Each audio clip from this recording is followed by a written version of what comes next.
Welcome to the Deep Dive. Our mission today is to give you a calm, factual look at some major global events from the last 2 weeks or so. We're pulling from a whole stack of international sources. And we're really zeroing in today on, well, the global cybersecurity landscape. It's escalating, and the geopolitical implications are huge, affecting everything from critical infrastructure to national defense. In civil society, really. Exactly. So we're going to stay strictly neutral here, just reporting on the facts and the different viewpoints we found in our source material. And we should mention this deep dive is brought to you with support from ProWave AI. All the analysis and the data we're about to discuss, it's been generated and synthesized by Stylo News, which is an AI-powered news application built by intelligence veterans. All right, let's get into it. The first big theme, the new front line.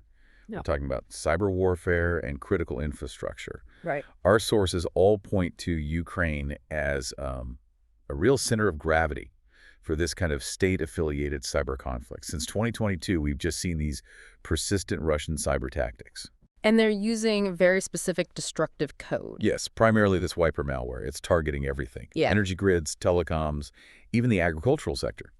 Ukrainian teams are now reporting a staggering 70% increase in incidents just over 2024 and the start of 2025. And a 70% increase is a huge metric. It tells you that whatever defenses they have, they're really struggling to keep up. And, it's important to understand what this wiper malware is. It's not like ransomware, which, encrypts your data and you can maybe pay to get it back. Right. Wiper malware is just built for one thing, destruction. Its only job is to permanently erase and cripple systems. There's no recovery option. So with that level of just destructive intent, how is Ukraine responding? What's the national reaction? Well, the response really shows how seriously they're taking this. They've established dedicated cyber forces. This is a brand new, separate branch of their military. A whole new branch. A whole new branch legislated specifically to unify all of their cyber operations, both offensive and defensive. So this really militarizes cyberspace. It's not an IT problem anymore. It's a core national security issue. And as we know, this kind of conflict doesn't really respect borders, does it? We're seeing clear spillover international impact. Absolutely. The expert commentary we've seen highlights this transnational threat from pro-Russian groups. You hear names like Killnet, Berezhny, and No Name 057. They're targeting allied nations. So what does that look like in practice? Well, if you connect the dots, you see these deliberate attempts to destabilize NATO countries. For example, the recent DDoS attacks that No Name 057 claimed. They targeted Danish municipal websites in cities like Ringsted and Gentofte right before the local elections on November 18. Now, the nuance here is really important. Danish experts are saying these attacks probably weren't meant to steal data. So what was the point? It was psychological, classic psychological operations. The goal is to create widespread fear and uncertainty about, the integrity of the democratic process. And are allies just watching this happen? No, not at all. There are concrete defense mechanisms being put in place. You have to look at the Talon mechanism. This is a NATO and EU collaboration focused on bolstering Ukraine's civilian cyber defenses. I see. And through that mechanism, a pretty substantial $60.9 million funding package has been committed, specifically for that. And then on top of that, the Netherlands has pledged another $10 million grant through the Ukrainian cyber program. So it's a unified financial and technical front. Okay, let's shift gears a bit, because the sources are pointing to what might be the biggest pattern change we're seeing, and that's artificial intelligence. The dual-use challenge. AI isn't some theoretical threat anymore. It's actively automating attacks, and it's completely changing the cost-benefit analysis for adversaries. It changes the entire calculation. We have this key revelation from the U.S. AI firm Anthropic. They claim that Chinese state-sponsored hackers used its Claude AI model. Its own model. To automate at least 30 distinct cyber attacks. This was in September 2025, targeting tech and government entities around the world. And here's the part that really stood out to me. The source claims that human involvement in this whole campaign was only, 10 to 20%? Exactly. It's highly automated espionage, and it's happening at scale. And this isn't just limited to state actors, is it? Not at all. Globally, we're seeing this alarming surge in AI-driven malicious bot traffic. Some sources say it's a 300% increase worldwide. 300%. Yeah, the sheer volume is just overwhelming human defenders. And this wave of automated activity, it threatens the very foundations of web businesses like publishing and e-commerce. It hits their core ability to operate. So if AI is automating the offense, where are the weak spots? Where are they getting in? Beyond the geopolitics, our sources highlight some pretty profound vulnerabilities in critical infrastructure. And this is where it gets really terrifying. We're talking about fundamental safety risks. In India, the National Security Advisor's Office, they've launched an investigation into suspected GPS spoofing. Spoofing? GPS spoofing that might have disrupted air traffic control at Delhi's main airport. Hmm. I mean, that specific threat is catastrophic. It strikes at the very core of aviation safety. If the controllers can't trust their data. The whole system just grinds to a halt. It's a completely different level of warfare than just stealing data. Right. And we're also seeing the risk of just neglecting old systems. Groups are exploiting these critical, long-standing Windows vulnerabilities all over the world. Which means you have to roll out patches across vast, vast systems. It just underlines that, while the fancy threat is AI, a lot of the damage still comes from not fixing known older problems. And what about the people in the middle of all this? Well, let's not forget the human cost. This is the less technical but really crucial impact.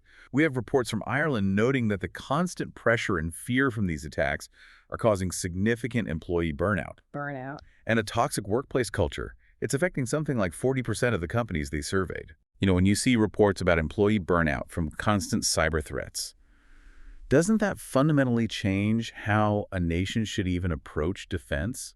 It's not just a tech fight anymore. That is absolutely correct. It becomes a labor issue, a mental health issue, and that ultimately reduces your security effectiveness.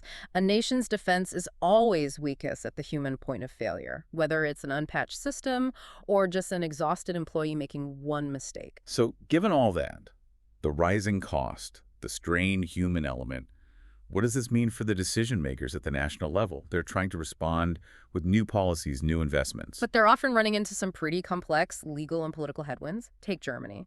They're facing record damages, over $200 billion a year, and they have a critical shortage of cybersecurity experts. The pressure to act must be immense. It is. So the Interior Minister, Alexander Dobrindt, he's proposing something that would legally enable what they call active cyber countermeasures against anyone attacking their critical infrastructure. Active countermeasures. So, hacking back. Essentially, yes.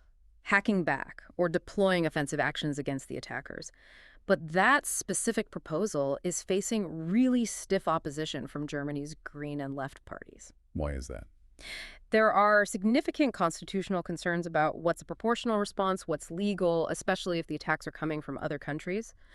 But at the same time, the German Bundestag is implementing the EU's NIS2 directive, which includes preventative measures like banning certain foreign components from China, for instance, in things like solar installations to mitigate espionage risks. Let's look at South Korea. It's a fascinating case study in both success and, systemic gaps. Seoul managed to prevent breaches despite nearly 8 million attack attempts in just 8 months. A huge success thanks to proactive ordinances and advanced infrastructure. However, and this is a big however, despite that, their financial and local government sectors suffered massive data leaks. How massive? Over 3 billion data records were leaked. So it raises the question, is the national defense protecting the capital while local and decentralized security is lagging dangerously behind? That paradox really highlights where the weak points are. So elsewhere, the UK is moving forward with a new cybersecurity and resilience bill. Right. That's meant to regulate critical IT providers like data centers, and it also intends to ban ransomware payments by public sector bodies. That's a key financial deterrent, right? It makes public entities less profitable targets. And we're also seeing some proactive international collaboration. We are. The Mongolian government is a great example. They recognize they rely heavily on just a single fiber optic cable for their connectivity. So they partnered with the UK to do a comprehensive risk assessment across more than 40 of their critical organizations. It's a prime example of getting help to mitigate these foundational risks before they become catastrophic. But the attacks on the financial sector continue. They do. We saw the Russian group Krillin successfully steal over 2.5 terabytes of data from the Swiss-based Habib Bank AG Zurich. And that directly affects financial security for customers in Switzerland and Turkey. It just shows the global reach of organized cybercrime. So let's try to synthesize all this. What's the big picture outlook? Well, there's broad agreement among international allies and security experts, from the Talon mechanism to the US and the EU. They all agree on the urgent need to increase financial and technical support for countries under constant cyber attack, and Ukraine remains the primary focus of that effort. And the urgency also seems to extend to integrating more advanced defenses. We saw a consensus from the Hong Kong Summit on AI about enhancing AI-human collaboration for defense. Mm-hmm. The thinking there is that human vigilance has to complement these automated security systems if we're going to keep pace with automated attacks. You can't just rely on one or the other. Right. And we also have to acknowledge the differing narratives in the sources. You've got sources like facty.bg and Federal Press that align with Russian claims of successful breaches. Then you have espresso.tv, which emphasizes the effectiveness of international support for Ukraine. And China continues to deny any allegations of state-sponsored hacking. Right. They call for evidence-based claims. So it's a very complex and contested information space. So for you, our listener, here are the most likely developments we think you should be watching for. First, Ukraine's winter resilience.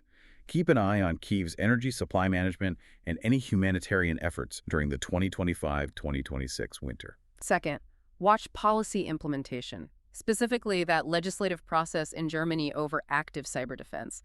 That's going to set a major precedent, and also the full enforcement of the UK's cybersecurity bill in 2026. And finally, of course, keep monitoring AI defense. The ongoing development of sophisticated AI-based defensive tools is absolutely critical. It's the central focus for the entire global cybersecurity industry. Which leaves us with a final provocative thought.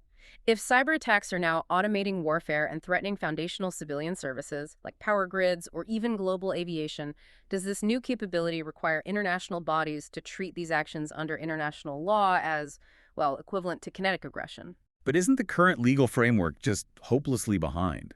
I mean, how could international bodies even enforce that standard when it's so hard to prove who did what, and the threshold for an act of war in cyberspace is so poorly defined? And that is the absolute core of the difficulty. The law is struggling to keep pace with the technology. The conversation has to shift from if it's a kinetic attack to how you apply proportional diplomatic and economic pressure when the intent is so clearly destructive. A profound challenge. Okay, we're going to transition now from this analysis. For those of you who are interested in getting this level of insight on your own, let us tell you a bit about the platform that made this deep dive possible, Stylo News. Stylo News is a mobile and computer app that lets you download and instantly customize your own personal intelligence-style briefs. They're tailored specifically to what you care about. Its workflow is really powerful. It aggregates and processes information instantly from hundreds of traditional news sources and social platforms like X, formerly Twitter.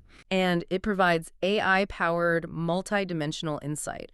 It really helps you cut through all the noise and make sense of complex information in less than 60 seconds. So you can take control of your own knowledge and get your own customized AI-powered news on demand. We'd encourage you to subscribe to Stylo News today. You can find it at www.stylonews.com. We really appreciate you joining us for this deep dive into what is a very complex and evolving global threat landscape. Yes, thank you for listening, and please feel free to request topics for future deep dives, and be sure to follow Stylo News on your favorite social media platforms. Until next time.